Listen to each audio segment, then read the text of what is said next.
especially since, well, the real problem is that even if I come out publicly, there still would be a lot of backlash. Because, well, my dad's basically an unknown person to them. So unless I actually bring out, like, some paperwork that says, I was the son of this noble guy, they're just gonna think that I'm just some random human's child. I mean, do you have paperwork that says that you're part of House Braydon? Well, I mean, I have housework that says, I do have paperwork that says I'm part of my mom's house. Yeah, we do have that. I have that birth certificate. Then just, I don't know how noble stuff works. Just wave it around. Just wave it around so people can see it. Like, what happened is I was born legally and publicly. And, but my father was unannounced. Mom kept quiet about it. Why would they have a birth out in public? Well, like, it was announced. That's what I mean. Like. Oh. Sorry. And then. It wasn't like a hush hush thing. Yeah. It wasn't like, oh, the child appeared out of nowhere. Then basically. The child in the middle of the street. Lord, came in, flew, swooped right in. Oh, I'll get down. Alright, anyway. Basically, then the other matrons pressured my mom into, basically trying to get rid of me. And so I was, she essentially sent me off with some of her servants to Gundrick. And that's where I've been ever since. Because, like, this of political strife, essentially. But if I get married, if I become a legal heir of House Braydon and then marry someone from a matron house, then I have a lot more political protection because I would be part of House Braydon and part of a matron house. So, but yeah, I mean, it's kind of awkward when you like men and you have to marry a woman. So that's just kind of a weird thing. So, Well, but I mean, Are you okay, Keontae? You've been crying a lot. it's just such a sad life. Falling it out, falling out the color. but I can think of worse lives than living with my mom, and I mean, they only want me to produce one heir, so as awkward as it can be, I could probably manage one night. Well, here's the thing. If for some reason you were to marry this girl, say it happens. I will. Say it happens. She's not interested, period, in anybody. And you're only interested in guys. So, she would be just as uncomfortable as you would be, and probably wouldn't bat an eye if you were to fall in love with someone else, because that's the best that could happen for you, since you guys would supposedly just become confidants and best friends. So, you're saying I should marry this hypothetical person and then have a consort? Yeah. I mean, that's not unheard of. I mean, like... Does that happen in Toril a lot? I mean, the war matron has like 5 consorts, so it's... Yeah, it happens. Gosh, love is so confusing. Well, here, this is what happens in most Drow houses. There's a political marriage that is done to produce an heir. Drow don't produce a lot of heirs because, well, we're connected to a goddess of death, and she basically doesn't want us to do a lot of life-giving actions, but we need to, propagate as a race. So, most families produce 1 or 2 heirs at a time. then they just have lots of concubines. For fun? I don't know. Like, I haven't really experienced that, but that's kind of the general gist. So, you have... Ellie looks so confused. So, you have one person that's, like, your main wife, or husband, and then you have a child with that person. And then you have, like, your, like, boyfriends and girlfriends on the side, but they're also public. I think you just have one wife. Side house? You know, it's No, side house implies that, you know, it's not, you know, no, what's it called? Consenting. so. And, well, I mean, if If you're a concubine, you actually have a pretty nice life. You get lots of food and clothes and, like, I looked into ancient China and, like, the emperor's concubines, and they, like, had it made, dude. They got, like, mountains of food, and then, like, they played games, and, like, had all these clothes, and most of the time they didn't even see him. Like, they saw him, like, twice a year. In the bedroom, I mean. Like, they'd see him in, like, you know, around, yeah. But, like, most of the time they hung out with themselves in, like, their concubine palace and played games. So, also like... a lot in Persia. A lot in Persia, too. So, like, they were kind of like his pets. In a weird, Yeah, basically. That's in a weird terrible. way. Alright. So, that's kind of how it goes in Drow. If polyamory is not unusual, but each person is specific to what they prefer. Yeah, so that could be a thing. Not the next topic. Yeah. Everybody is just sitting in silence. We're just like, Well, don't you need to go to that thing, Luna? Yes, I do. I do, Marty. oh yeah, let's go to that. Okay. Meet your boyfriend's dad? Yeah. I mean, you've already made a first impression. So out of game, is Liam the slave? Is Liam Yeah. Gealach's dad? Okay, Gealach's dad? Okay. Yeah. Did you want us there with you, or You can spy with points. do you want us to spy with Yes. Point? And how close do you want us? It doesn't matter as long as you're not seen. You can stay here and Blank can be with you. Up to Unless you you. want us on hand. Actually, no, maybe have you on here. I mean, we're going to a public place, right? Yeah. I don't think it'd be too weird for you guys to join us. But Ellie and I were talking about possibly buying him if you're interested in meeting Gealach. So, like, I don't know how much money that's gonna be. I don't know how you guys would feel helping me with that. Financially? I think we have too much money. I don't even know how much money we have anymore. I mean, I know I have probably the least amount, and I have 126 gold. I have 143, so How much does a person cost again? we don't know. I don't know. Tiffany knows, but she won't tell us. No, we just have There's to. no reason you guys would know the price of slaves. Yeah. Like, I don't even know where to find how much money I have. You didn't. Oh, I have 27 gold pieces. 27. Woo! 27. Only 27? We got money from Yeah, Ryurick. yeah, paid by it. Yeah, I think you guys added it to the party fund. I think we stopped doing a party fund at some point though, and just started splitting again. Yeah, I don't remember how much I we don't got know. It says from. that I have 25 gold pieces, and that's not split. I feel like you can steadily add at least 100. You have 20. Yeah, I have like 171 gold pieces. What happened? I don't think I Yeah, can carry it. let's We just have like a ton of dollars. let's just say that you just add 100 gold to. Yeah, I'm fine with that. Because, like, I'm not. you sure. probably just forgot to add your share from Ryurick's payment. Because he gave you guys, like, a lot of money. Yeah, he gave us a lot of money. Like a lot. So, date time.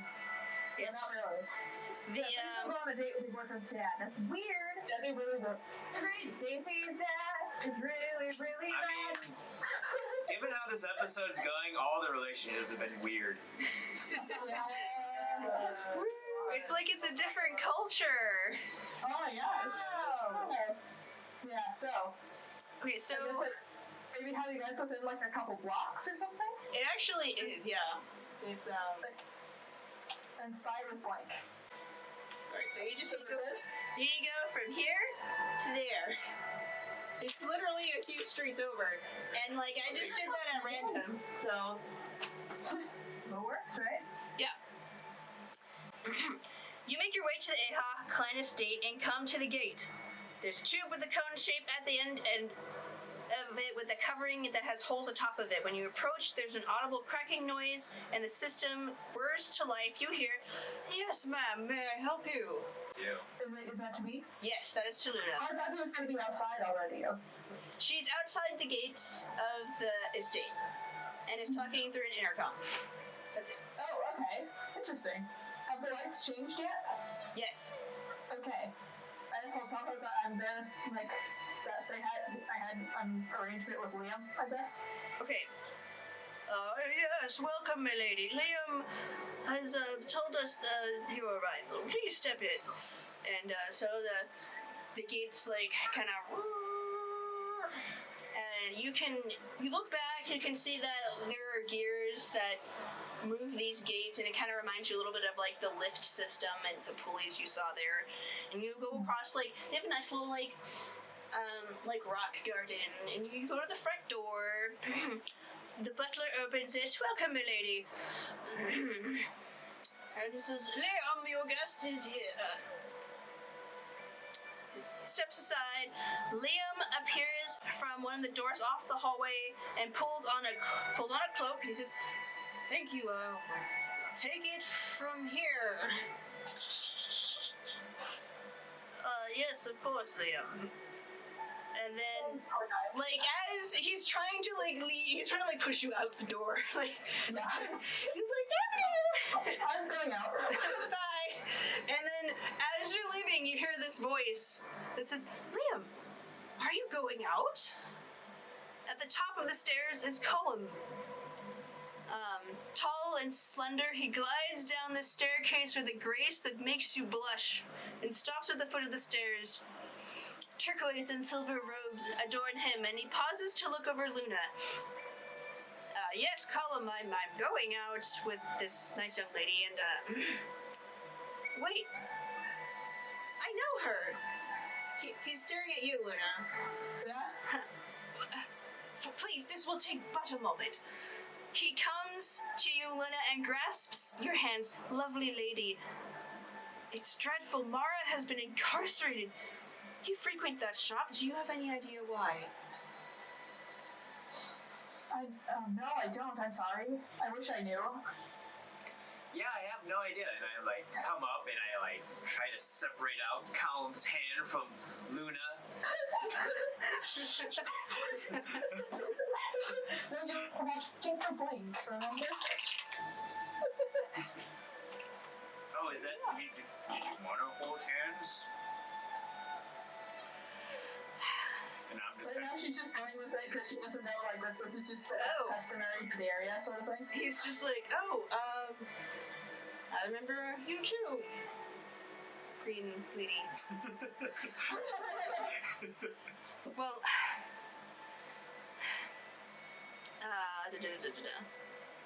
you don't know. Well, thank you anyway. And I'm sorry, what was your name? Luna. Luna. Thank you very much. And I'm Ellie. Ellie, pleased to meet you. If you know anything else about Mara, please let me know. I'm very worried about her. You froze? What was that? Sorry. You froze for a second? Oh, he says, if you hear anything else about Mara, please let me know. I'm very worried about her. And, well, I might just go over there myself. And he's just like, I think I will go over there myself. And he's like, in like a bathrobe. Liam's just like, Colm, wait, don't go looking like that. No, No, my mind is made up. I'm going. Go, Colm, please. You need to look more presentable. I am going. he like bundles up his hair, and then he's just like, I'm taking, and he just storms off. Yeah. Okay. Well, You could just wear bathrobes here? Well, Colm can. Apparently, I can't say. He doesn't listen to me anyway. That boy. Anyway. So, he says, I see you've brought a friend.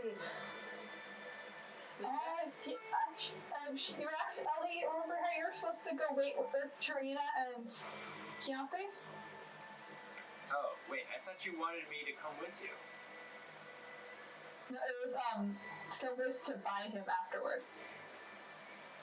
Okay, I hear an invisible, thing go up to your ear and be like, yeah, you were supposed to come. We're all supposed to come. We're just hiding in the alleyway. It's nice to see you too. And I'm slowly backing off. You look very lovely today. Good night. Sorry, I didn't know if she'd followed me. Okay. You have interesting friends. Yeah. Please, let's go with the carriage. So he takes you around the side yard and you Things are very interesting when you can't see what's happening. to a small covered carriage. The outside is lacquered with black wood and it has a Hawkland symbol on it. It looks very nice. Oh, nice. He opens the door and says, I hope you don't mind an old stuffy carriage. But it has new shocks on it actually, and so it should actually be a smooth ride. Everyone actually knows what that is because of Gealach. Yeah. He's like, oh yes, the suspension was redone. It's very nice, very nice. He goes on to explain the mechanics of it, and he's very elaborate.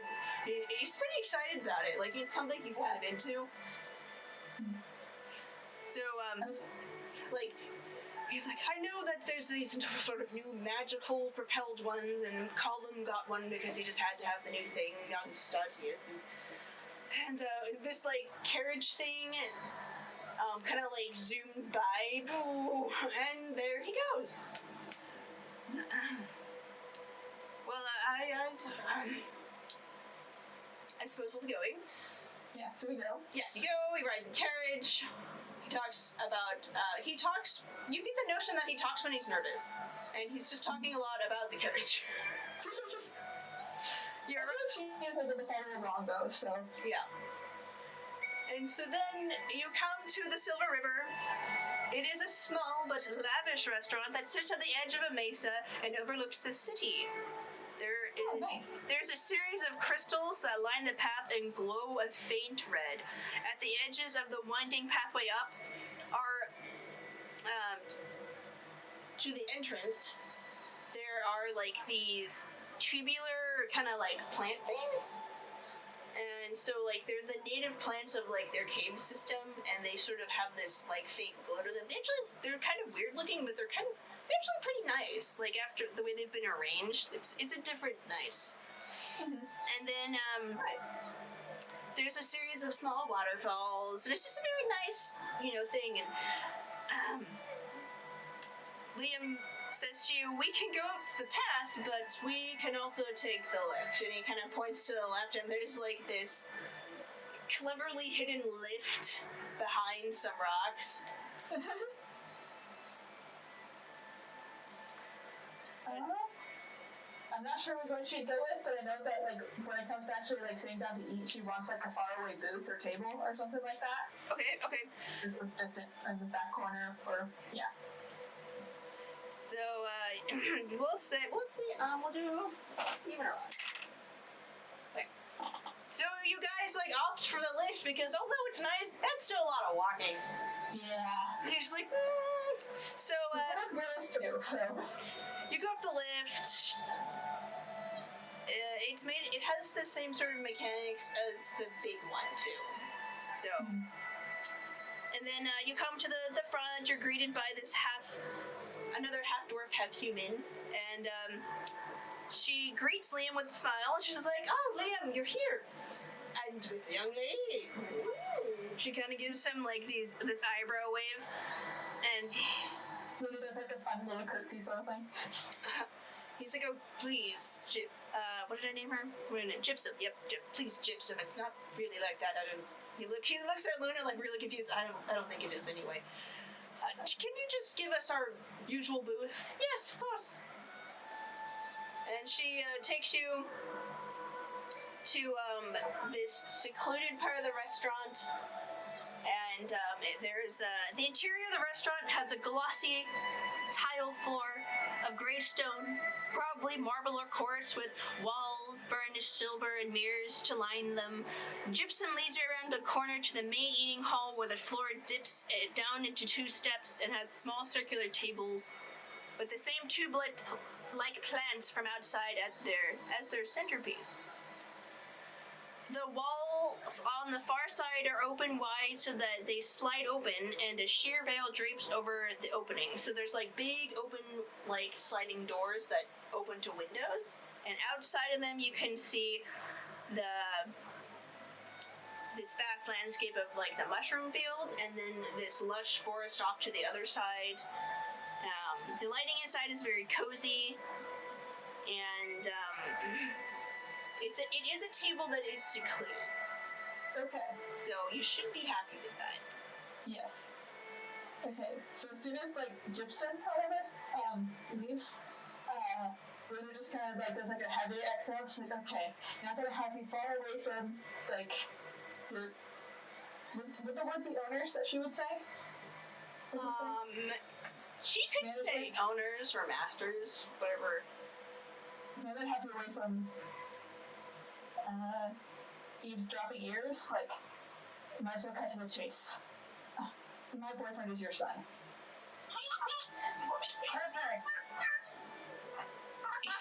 He's just medical. like, he has no way to respond to this at all. He's just not prepared at all. Like he was looking at the menu, and then like you say that, and like he just. What is this? He takes like a long drink from his wine glass and puts it down and says, "You mean Blaze son?" Yeah.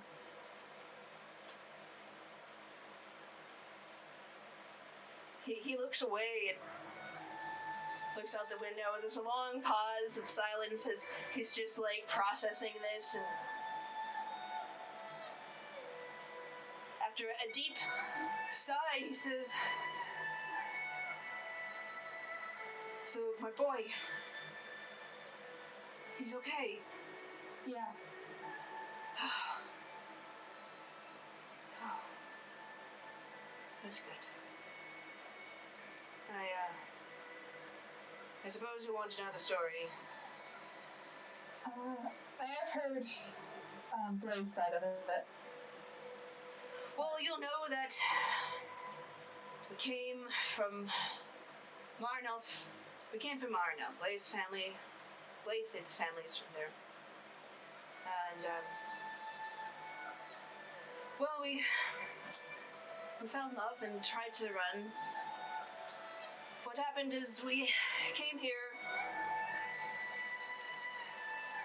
and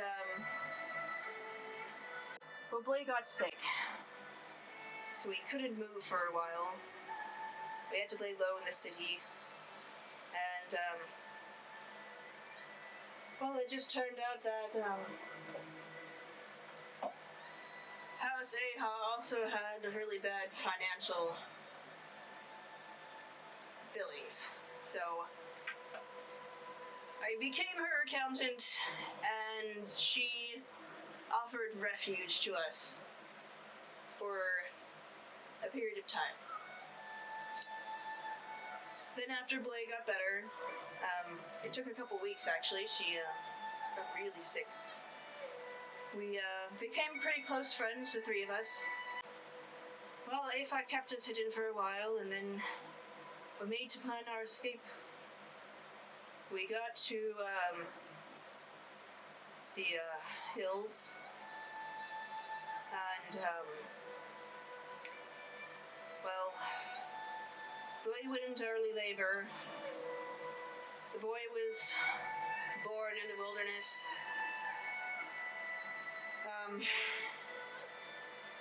Some dwarven bandits came out of nowhere. Then we were separated.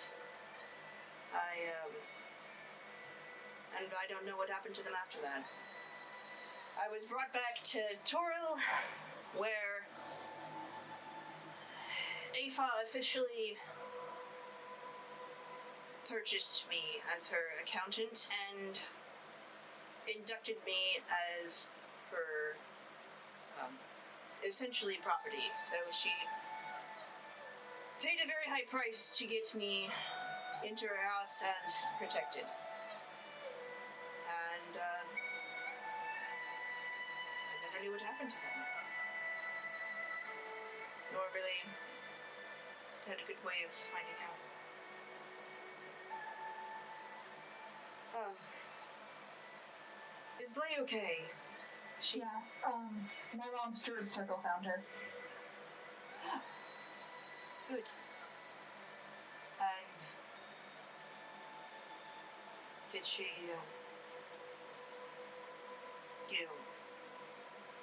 move on? Yes. Well, I suppose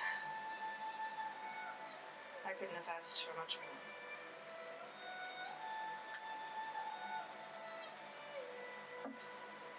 He drinks more wine.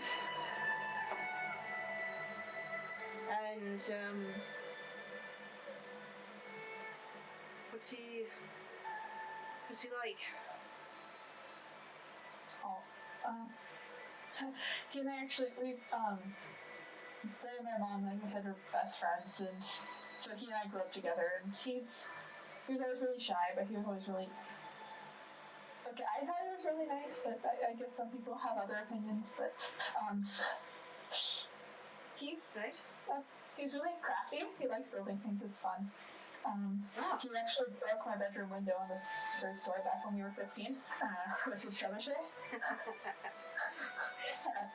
He's actually broken a lot of things around my parents' house, but that's just beside the point.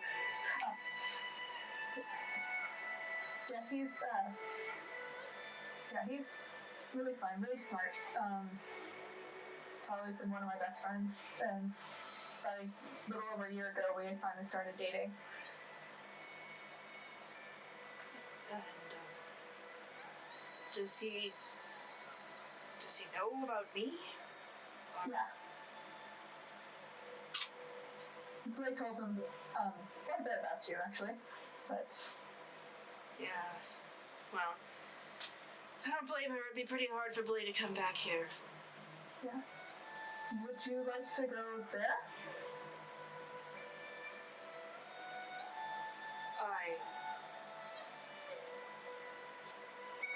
He pauses, and, this is clearly something that, he hadn't really thought about.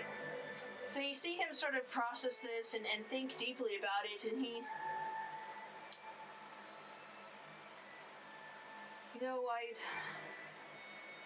I'd like to meet my son,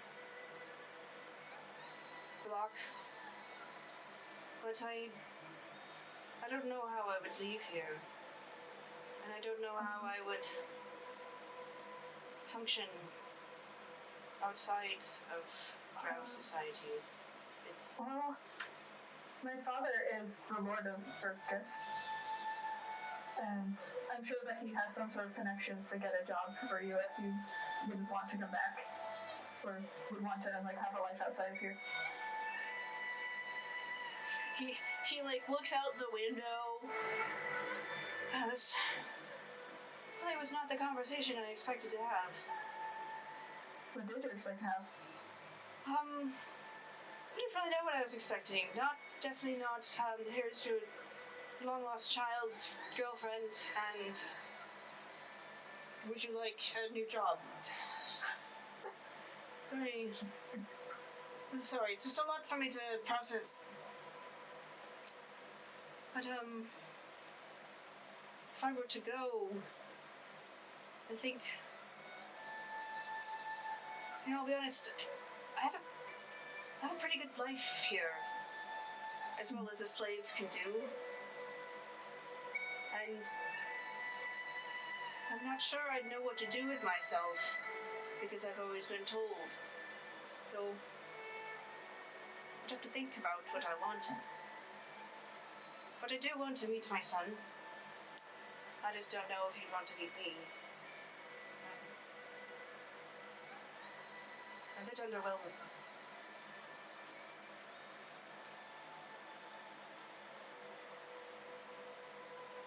I think. Has he ever talked to Luna about this? Like, if he wants to meet his dad or something, or has he just been indifferent because he didn't know? So I'd say Gealach would say, like, he'd be, like, open to meeting him, but, like, wouldn't know how he'd feel about him till he met him, essentially. Because, like, he has no, like, thing to compare this to, and no IP, like, he doesn't know how to feel about it, so, but he'd be open to, like, learning about how to feel about it, essentially. I think he'd be open to meeting you. I just don't know how I feel about bringing him here. Oh, no, don't bring him here. Yeah, no. Don't bring him here. Well, I do suppose I could, I suppose I could always ask for time off. It's more of Aoife's more of my friend than my master. I think she would be open to it. Just, we'd have to just sort of, disguise it as something so, she doesn't lose her, powerful matron face. Like, she sends me on some sort of business trip or something. We have contacts here, blah, blah, blah, something like that. Or I could just, if you have about 1,000 gold, you could purchase me. Can I have 1,000? Probably not. That was calculated based off how much he would earn in one day, and then, times that by, like, 2,000. Because that's how Roman slaves were calculated. Like, this is how much money they make in a day, and then, like, times that by 2,000, and that's, like, how much they're worth. Okay. So that's how I made that calculation. Right now we only have, like, 500. Yeah. So... Looks like we're stealing another human. Steal the human. Steal her. Smuggle him out of the city again. Yeah. Can we do that? I mean, we can smuggle a lot you of can people. try. You can certainly try. I'm not there, I'm just making Well, dirt piles. is he going to go anywhere? What exactly is he asking? Like, if there's somewhere they could... Is Gealach going to be anywhere? He's going... Mostly he's going to be around Virkus, though... I think, didn't he say in his last letter that he was going to go talk to some of, like, the Sun Elves or whatever? Mm-hmm. About making a deal?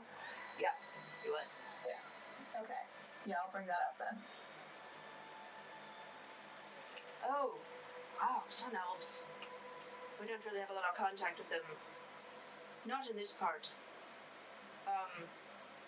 The eastern Drow matrons would, though. They'd have a bit more because they're right at the cusp of where they are.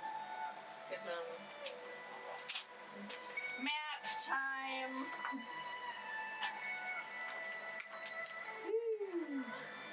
Alright, so... Right. There are Drow over here that they're also underground. You guys are over, like, here in, like, this Drow area. And then, like, the Sun Elves are, like, the largest portion of them in the Elven Principalities are here. Because that's where they initially landed. So, Gealach would probably just go north to the southern principality, because that's the closest one, and then start, or he could go he follow the trade routes over to the east and then just go across human territory. So I think, yeah, he would go north first. I think he'd just want to like see if he could make contacts there sooner, because like logically, if you have a choice between a longer journey and a shorter journey, and they both have like in one, yeah, I think he'd just like weigh the potential and be like, oh, it won't hurt to go on this short journey, so he'd probably go north. Yeah. Okay. Yeah. So he'd actually go north into Meliamne territory, because that's north of you. Okay. So I'll say that he mentioned going like north, and you know enough geography to be able to say, oh yeah, that's the Meliamne territory. So what do you relate to him? Yeah, I guess I taught him that, basically. Oh, I keep hearing that name. Well, I suppose I could, talk to the Braydons. They have contacts in human territories. Maybe arrange a business trip? You catch my drift? Yeah. Great. Do you think maybe, you could send, do you think you could give me an official letter of introduction from you to your father? It would just smooth things out for me. Yeah, I can do that. That'd be great. Well, and then, unless you have anything else to say, we'll try to wrap it up. Yeah. So basically the plan is like that we're going to go to his people first, arrange a business trip, and then take him over to Virkus. So what he'll do is he'll talk to Lady Braydon and then figure out some sort of business trip, and then well, he'd approve it by the lore matron, and then he'd just leave on his own, because they would just fund their own business trip. So like you don't need to take him; he'd get there on his own. Okay. So I just meet him there to introduce my father, sort of? Well, that's why you have the letter of introduction, because he'd take the letter with him. Oh, that. Okay. Yeah. A physical letter. Okay. Physical letter, yeah. Alright. Cool. Great. Okay, so you guys just have general talk about Gealach and what he's like, and then he tells you like some stuff about Blay, and you guys have a nice dinner. You're served some like sautéed mushroom and some fish from the river, and then you just have a nice evening. And yeah. So after that, you go back in the carriage, and he takes you back to the Braydon house. Okay. And he says, "It was very nice to meet you, Luna. Likewise. I appreciate what you've done. Although it was a bit awkward, but..." Yeah. He waves by, and then he goes, "Woo, okay." Okay, is Colm back? You'd have to go inside to find out. Because I actually kind of want to know what happened. Like, So he would just bring you straight home. So unless you want to stop by at like the Aoife clan house, which you can because it's on the way. Mm-hmm. Okay, so you asked to stop there just to check and see if Colm is still there, and he isn't home yet. Hi, this is Tiffany, your DM. Thank you for watching Dungeon Damsels. This is not the end of the session, so please stay tuned for the next part. We update on Tuesdays and Saturdays at 5 p.m. Pacific Standard Time. If you're interested in supporting us more, please push the subscribe button, like, or comment. We also have a Patreon, wink wink nudge nudge, and our show is in podcast form. You can find us on Apple Podcast, Google Podcast, Podbean, Spotify, and plenty of other podcast platforms. Thanks, we hope to hear from you soon.